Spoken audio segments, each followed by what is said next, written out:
Today, Heidi, our first guest is going to be a good friend of ours that we have known for many years, a terrific guy, David Kessler. And we'd love you to introduce him. I know this is going to be a real inspiration to start the conference. Absolutely. David is absolutely incredible.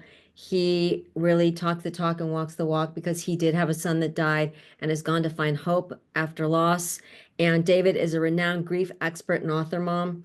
He has co-authored books with Dr. Elisabeth Kübler Ross and written extensively on finding meaning after loss.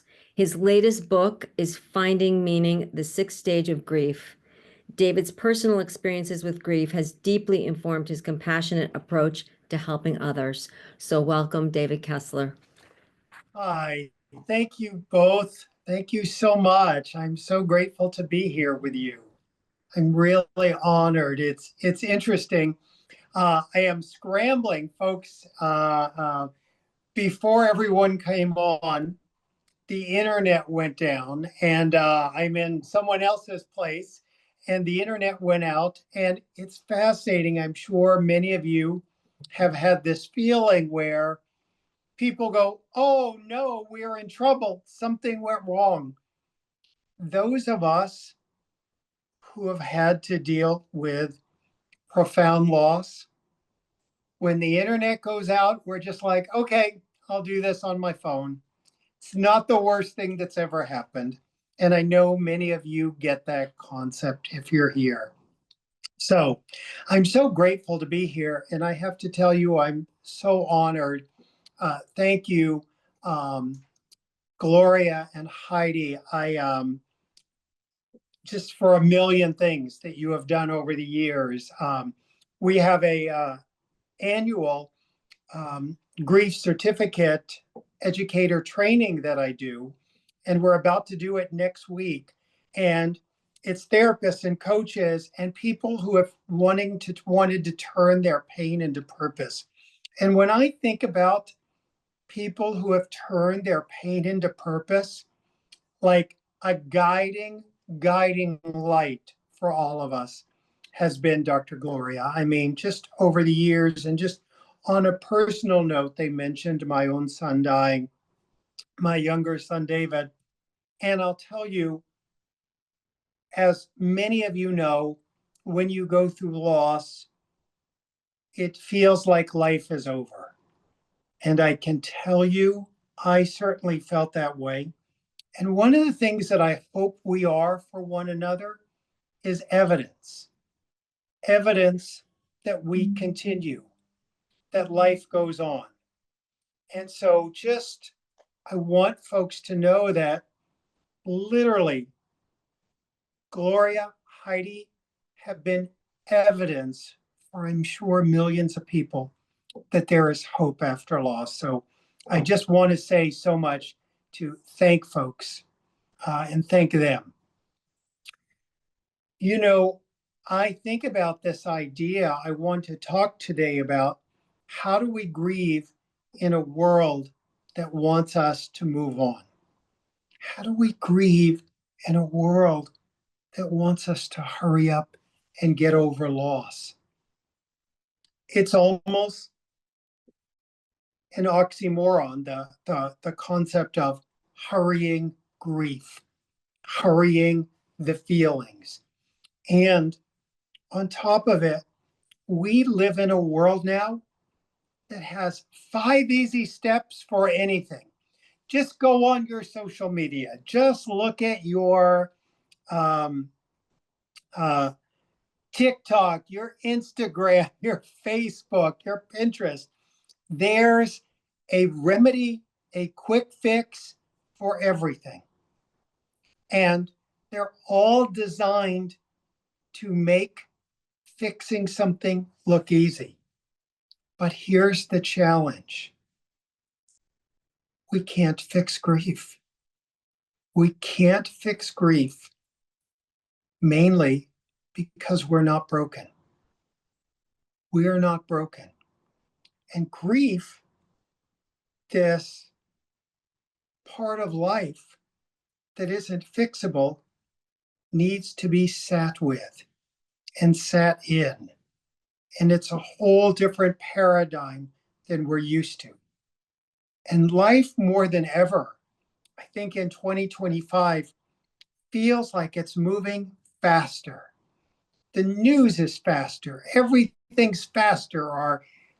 I would say our internet speed is faster, but not for me today. But everything's faster. And when you're in grief, your world has come to a halt, has come to a standstill.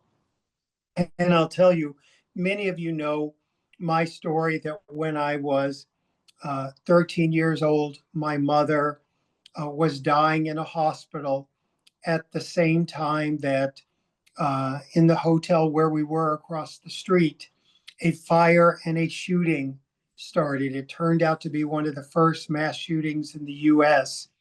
And so just to deal with all this kind of pain and all this kind of loss is really, really brutal. And here's the thing. When I was going through that at 13 years old, I thought I was the only one. Like I thought I was the only one that ever had a mother die. I know that seems like a ridiculous thought now, but people in grief feel that way. You know, one of the things that many of you are helpers here, if you're a helper, you have people say to you all the time, my sister, my brother, my spouse, they're isolating in grief. And I often say, we isolate people without realizing it. We isolate people. They're not just people who are deciding to purposely isolate. We often isolate them. And I have been fortunate, as was mentioned, I've done 7 books on grief now, a workbook, and even with all of that work I did, 8 years ago, my younger son David died. And when that happened, being a grief expert changed nothing. I have to go through it like everyone else. I had to walk through it like everyone else. And what we need that's really hard for folks to understand is we need other people to see us, to witness us, to be with us, to tell us they see our pain, they see our struggles, to help us understand what we're going through. And, you know, it's fascinating. How do we hold this outside world with the inside feelings we have? And the external world doesn't realize grief has a very long shadow. Grief has a very long shadow. And as Heidi mentioned, I wrote a book, Finding Meaning. And I'll tell you, at times, that title is challenging because the book is really about helping people through the pain. But a lot of people go, oh, I'm not ready for finding meaning. Or the opposite, they think it's a book that's going to get them to meaning right now and not have them go through the pain. Here's the thing. You can't skip ahead to the meaning. And people have thought, oh, that David, he just wants people to find meaning. Oh, believe me, if there was anything that I could hand anyone to skip the pain, I would. But I couldn't skip my pain, and you can't skip yours. And those we serve can't skip ours. We all have to walk through that dark night. And here's the thing. We have to walk through that dark night in our own way, at our own pace. You know, I think about the great artist, Michelangelo, people would say, how do you create such amazing statues?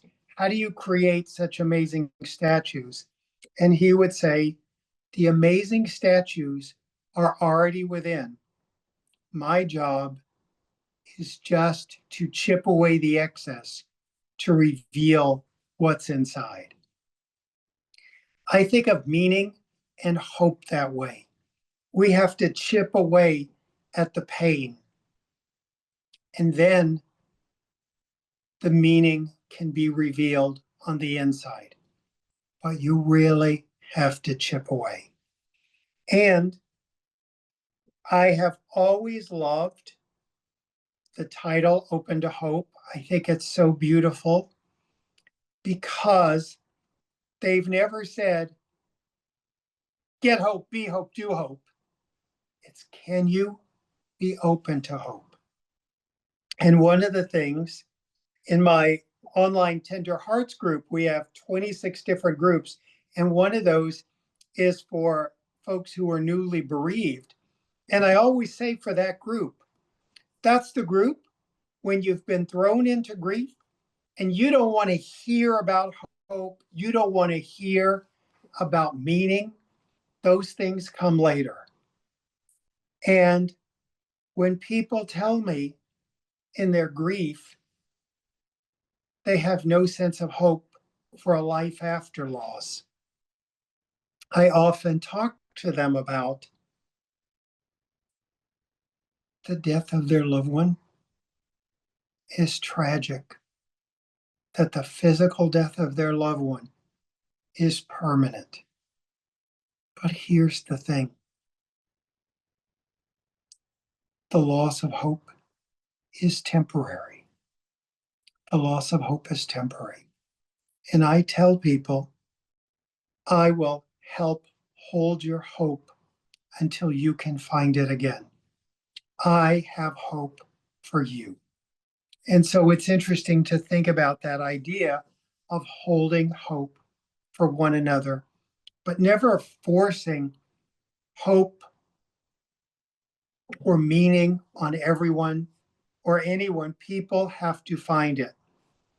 One of the things I often try to teach clinicians is this idea that we can never want a client or a friend to move faster in the grief than feels right for them. Literally, people have to go in their own speed. And I know for me or any other clinician, when you are wanting someone to be further along, that client, that friend in grief, can smell your agenda that you're wanting them to be different than where they are. And we really have to accept things as they are. We can't rush the grief. So it's interesting when I think about the outside world rushing us in our grief. I think, what does that look like? What does that look like to us? And here's the thing, because the external world has these expectations on us, and they can be contagious. We can rush ourselves. Now, what does that look like for the person in grief? Sometimes it looks like judgment. The outside world is judging our grief, and we might be judging our grief. Now, the fascinating thing about the whole judgment of grief thing is we can feel like we should be further along. Now, when I say to anyone, I want to invite you to consider if you're judging your grief, they might say, No, I'm not judging my grief, but I try to gently help them understand. If you say things like, I should be further along in my grief, that's a judgment. I should be further along in my grief means where I am, I think is the wrong place. Even when we're like, I'm stuck. I'm stuck can sometimes be, I think my grief should be faster. I think I should be going faster. And you need to go at your own speed. Stuck can also mean you haven't been taught the tools that you need to know to help with grief. Interestingly enough, I often think I'm teaching people what our great grandparents knew. They knew how to be with the grief. We know how to run from pain. And here's the thing, this idea of we're primitive beings at our heart that, of course, want to run from pain. And the problem is, this is one of those things you might think about, what we run from pursues us, and what we face transforms us. So it is about being with this. Even at those times where maybe we go, oh, feels like we're plateauing. Plateauing can be part of grief too. Sometimes you have to take it in. You know, it's interesting. When my children were young, I would be with the other parents early in the morning as they were waiting to go into kindergarten. And there was another parent there.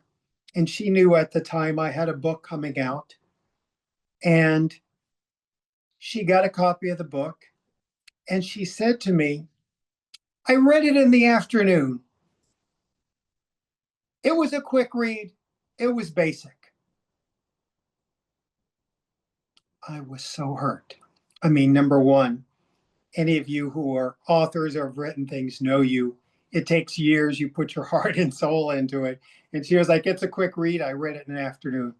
And I was just so hurt by her. The shocking thing is I ran into her like 10 years later. And she goes, oh, I don't know if you remember me. And I'm like, of course I remember you. But she said that her mother had just died. And she remembered she had my book. And she said she picked it up and she said this one sentence hit her and she sat with it for a week and it helped her so much. And I remember how, oh, no wonder like the book didn't resonate with her because she wasn't in grief and she zipped through it. These are feelings for us to sit with. And sometimes a feeling takes a week for us to be with. I did my first workbook recently. And one of the reasons is we always talk about grief work and people go, what exactly is grief work? So I wanted to do a workbook that like went through what my dream was if I was sitting with someone at their kitchen table doing grief work. And one of the things that I think gets confusing about some of the terminology like grief work is people think grief work is self-help work. Grief work is not self-help. Grief work is self-acceptance. Grief work is accepting where you are and what you're going through. And here's the craziest thing. I'm talking about self-acceptance in a situation that we don't want to accept. We don't want to accept that our loved ones have died. Why would we ever want to accept that? People sometimes think mistakenly that acceptance is liking a situation or being okay with it. And I always say Acceptance is about acknowledging the reality. Doesn't mean you like it, doesn't mean you wanted it, any of those crazy things. It means you're acknowledging the reality. And here's the other part. There's not one acceptance. There's a million acceptances. There's a million little acceptances that we have to go through. People think, oh, yeah, I'm going to try to find acceptance someday. Like you're going to discover, oh, it was in the top drawer. No. You find a little bit of acceptance when you just show up for the funeral. A little acceptance at the year point, maybe at the 2-year point. I often think about people ask me, is there a timeline in grief? And of course, I say there is no timeline in grief. Not only is there no timeline in grief, when someone says, how long will I grieve? How long will my sister grieve? How long will my spouse grieve? How long will my loved one grieve? I always say, how long is a person going to be dead? Because if they're going to be dead for a long time, you're going to grieve them a long time. Now, it doesn't mean we will always grieve with pain. To me, one of the goals of grief work is to eventually grieve with more love than pain, but in our own time and in our own way. So think of this isn't self-help. We have to accept where we are on that road, in this pain, in our dark night, in grief slowness. And I also try to invite people to tap into that inner wisdom that they have. All of us become reluctant grief experts. When people go, oh, you're a grief expert, I go, yeah, anyone who's been through that dark night becomes a grief expert. And it really is understanding that we have been built for grief. Sorry to say that, but we are designed to take a number of huge hits this lifetime. If you think of anyone you've admired, anyone you thought was remarkable, courageous, I promise if you look at their life, you will see that they have gone through their dark nights of the soul. They have gone through their dark nights of the soul. So to think of all these experiences and how so many things can come up that are very confusing to us. And yet there's so many different ways that we can continue in life and continue walking. And it's a very confusing thing. And one of the things when we talk about this external world, the external world says to us all those things that I mentioned. You should be over it. You should be further along by now, all those concepts that come up. And sometimes I see people looking for agreement. Like, can you believe what they said to me in my grief? How my friend said this? And the interesting thing that happens to all of us in grief, your best friend who gets everything, your sister who understands you better than anyone, your spouse who knows you through and through, you get in grief, they might not get you anymore. Grief is a time when strangers can feel like family and friends, and our family and friends can feel like strangers. The other thing that's interesting in this process is I always say, when the outside world doesn't get us, it's sad in this grief illiterate world that you have to be the teachers. And yet, when we're ready, not at first, it's important that we do teach. And one of the ways I try to do this is when someone says something to me that I think is just horrible or just so stupid, I have to say to myself, when I feel myself judging it, what if it's just a question? What if it's just a question? Let me give you an example of that. As I mentioned, it's been 8 years since my son David died.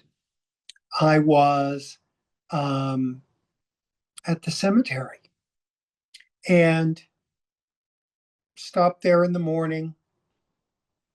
As I was leaving the cemetery, my cell phone rang in the car driving away, and it's a good friend of mine who's an accountant. So keep that in, that's the context, an accountant.